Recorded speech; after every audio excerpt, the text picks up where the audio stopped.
తూర్పుగోదావరి జిల్లా భీమవరం నియోజకవర్గంలో గత 5 ఏళ్లుగా కక్షలు కారణ్యాలు కేసులు పెరిగిపోయాయి.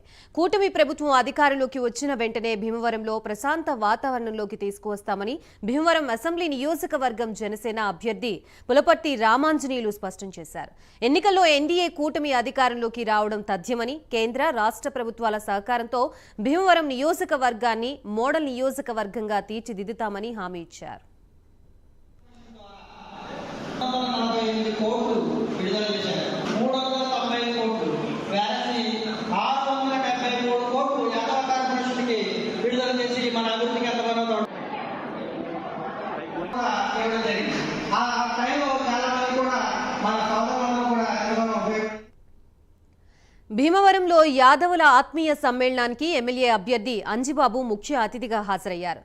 కొండ్రు శ్రీనివాస్, అప్పాజీ, నీలాతి రమేష్, ఐఏఎస్ యాదవ్, ఎలమంచలి శ్రీనివాస్, గొలగాని రమేష్ ఆధ్వర్యంలో జరిగిన ఈ సమ్మేళనం ఎన్డీఏ కూటమికి మద్దతు ప్రకటించింది. ఈ సందర్భంగా రామాంజనేయులు మాట్లాడుతూ గాజు గ్లాసు గుర్తుపై ఓటు వేసి తనను ఎమ్మెల్యేగా, కమలం పువ్వు గుర్తుకి ఓటేసి భూపతిరాజు శ్రీనివాస్ వర్మని ఎంపీగా భారీ మెజారిటీతో గెలిపించాలని కోరారు.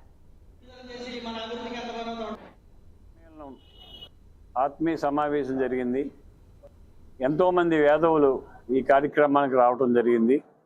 వారందరూ తెలియజేసేది ఒకటి, బీసీలకి రావాల్సిన సంక్షేమ కార్యక్రమాలు కానీ వైఎస్ఆర్సీపీ వచ్చిన తర్వాత అన్నీ తీసివేసింది. మరలా తెలుగుదేశం ప్రభుత్వం వచ్చిన తర్వాతే బీసీలకి మంచి రోజులు వస్తాయి, యాదవులకు మంచి రోజులు వస్తాయని చెప్పి వాళ్ళందరూ కూడా తెలియజేశారు. యాదవుల సమస్యలు తెలియజేశారు. ఎన్డీఏ కూటమి